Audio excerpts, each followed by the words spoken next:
April 1st, but I'm a little bit superstitious, so I made it April 2nd. The tariffs go on, not all of them. Something big is happening in global trade, and the U.S. might not be ready for it. Canada is making bold moves, securing major deals with NATO and the EU, reshaping energy exports, and giving European countries an easy way to cut ties with American suppliers. We're talking electric vehicles, oil and tariff wars that could shift billions of dollars away from U.S. industries. The question is, did Washington see this coming, or is Canada about to pull off the ultimate power play? Think of it like this. You're at a gathering, and your neighbor Canada starts chatting up some influential guests, NATO and the European Union, EU. Canada's message? Hey, I'm a reliable supplier with stable trade relations and fewer geopolitical headaches than our mutual friend, the US. This isn't just small talk, it's a calculated move. Back in 2017, Canada and the EU shook hands on the Comprehensive Economic and Trade Agreement, CETA. This wasn't just any agreement, it was a game changer. Since its provisional application, trade between Canada and the EU has surged by 66%. That's like turning up the volume on a booming stereo. As leaders are apparently rethinking their ties to the United States. Prime Minister Justin Trudeau didn't miss a beat in highlighting this success. At a joint press conference, he emphasized that partnerships like NATO and CETA thrive on trust.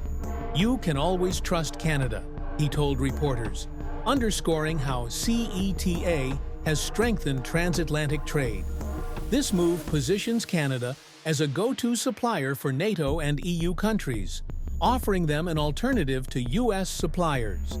It's like Canada is saying, why not give us a try? We're dependable, and we've got what you need. With Canada cozying up to Europe, EU countries are finding it easier to diversify their imports. This means they're not as dependent on US suppliers as they used to be. For American industries, this isn't just a minor hiccup, it's a potential earthquake. Ran with the headline, Donald Trump drives a wedge between Canada and the U.S. with a trade war. Could we join the EU? And it's not only the Toronto Star. The Economist has been pondering. Think about it. If European companies start favoring Canadian partnerships, U.S. businesses could see significant revenue losses. This shift doesn't just hit the wallet, it shakes the very foundation of U.S. influence over NATO economies. Policies that once favored American businesses might need a serious overhaul. Canada isn't stopping at trade agreements. It's making bold moves in the energy sector, too. Picture this: vast reserves of natural resources and a neighbor ready to supply energy to Europe. That's Canada for you. However, it's not all smooth sailing. Building new oil pipelines to reduce dependency on the U.S. market has been a tough nut to crack. Financial, regulatory, and environmental hurdles have slowed progress, with no private company stepping up due to past project cancellations. Standing up for Ukraine is also standing up for the international rules-based order that protects us all and has led to extraordinary prosperity these past 8 Despite these challenges, Canada remains a top exporter of natural gas to the U.S., with exports amounting to $163 billion in 2023, representing 21% of Canada's total goods exported globally. Moreover, Canada's participation in the EU's military mobility project since 2021 has bolstered EU-NATO cooperation, enhancing its role in global energy security. Trade tensions between the U.S. and Canada have been heating up, prompting Canada to diversify its partnerships. By reducing reliance on American exports, Canada is playing it smart. For instance, Canada's membership in agreements like the Comprehensive and Progressive Agreement for Trans-Pacific Partnership, CPTPP, has expanded its market reach across the Asia-Pacific. Meanwhile, CETA has driven a 66% increase in Canada-EU trade between 2016 and 2022. This is a moment for all of us to continue to stand together, and as friends and partners, it's exactly what we will always do. These strategies position Canada as a resilient global trade power, less susceptible to U.S. economic pressures.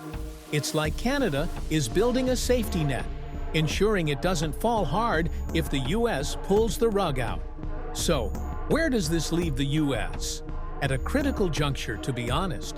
The U.S. can either counter Canada's growing influence with aggressive trade policies or adapt by enhancing its own competitiveness. Each option carries its own set of risks.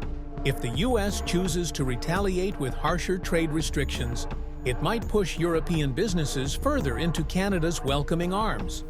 On the other hand, offering better deals could mean sacrificing some economic advantages. It's a delicate balancing act, and the stakes are high. For a long time, Europe and the U.S. have been like best friends in the global trade game. The U.S. was the go-to supplier for European businesses, offering everything from technology to raw materials. But lately, cracks have been forming in that relationship. Rising tariffs, unpredictable trade policies, and a general shift in global alliances have made European nations rethink their supply chains. And guess who's swooping in to fill the gaps? Canada. Countries like France and Germany are at the forefront of this shift.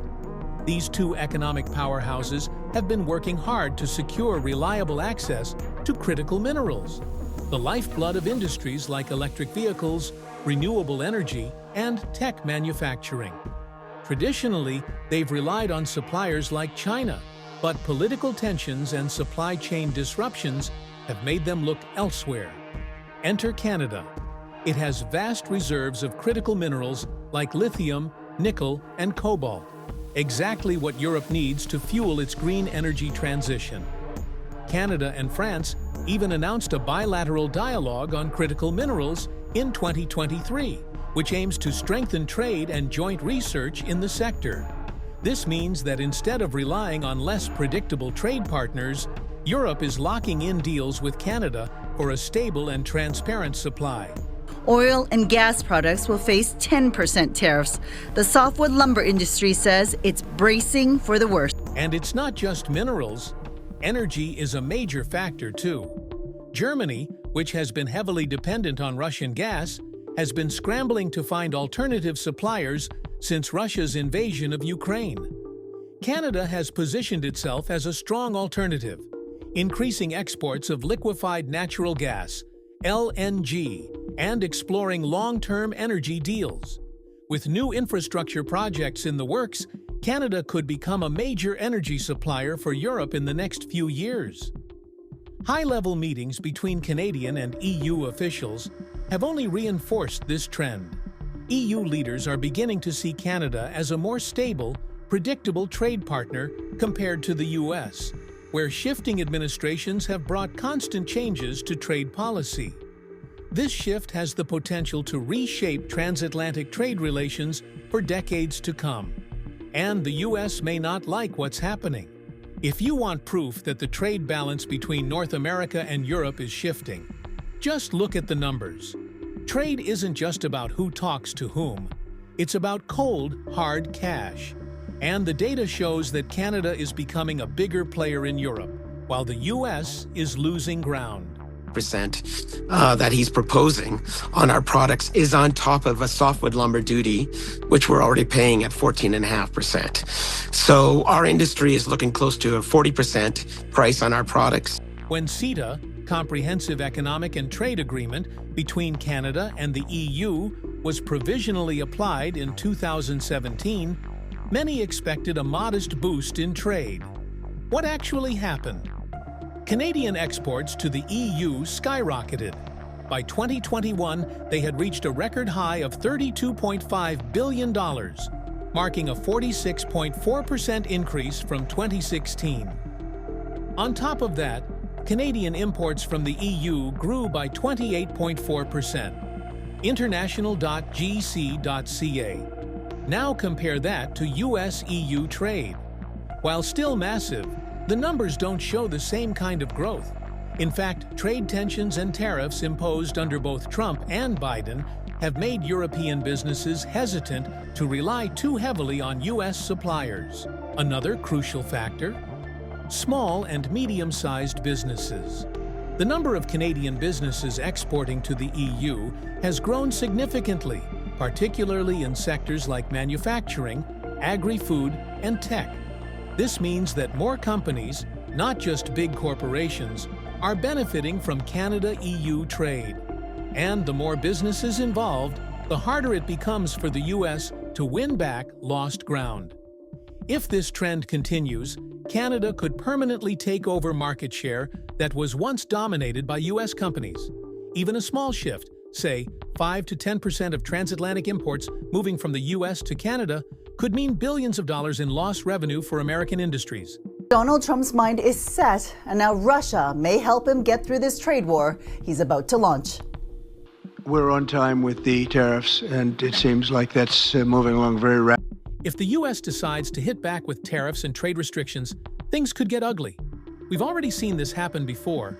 Remember the Trump-era tariffs on Canadian steel and aluminum? That led to a full-blown trade dispute, with Canada slapping retaliatory tariffs on billions of dollars worth of U.S. goods. If the U.S. tries something similar again, Canada could easily strengthen its alliances with Europe even further, making it even less dependent on American markets. The second option, adaptation, is trickier but smarter in the long run. If the U.S. wants to stay competitive in transatlantic trade, it needs to modernize its trade agreements, remove unnecessary tariffs, and invest in sectors where it can still dominate. For example, the U.S. still has a major advantage in technology and aerospace. Instead of waging a trade war, it could double down on innovation and provide European partners with cutting-edge tech and high-value products they can't easily get elsewhere. Another approach? Strengthening its own supply chains for critical minerals and energy. Right now, Canada has the upper hand in these areas, but the U.S. could boost domestic mining and processing of essential resources to ensure it remains a key supplier. At the end of the day, the U.S. has to make a choice. Will it try to bully its way back to the top, or will it adapt and compete more effectively in the evolving global economy? The world is watching, and whatever decision Washington makes will have massive consequences for North America's future. So, what are your thoughts on this? Let us know in the comments below.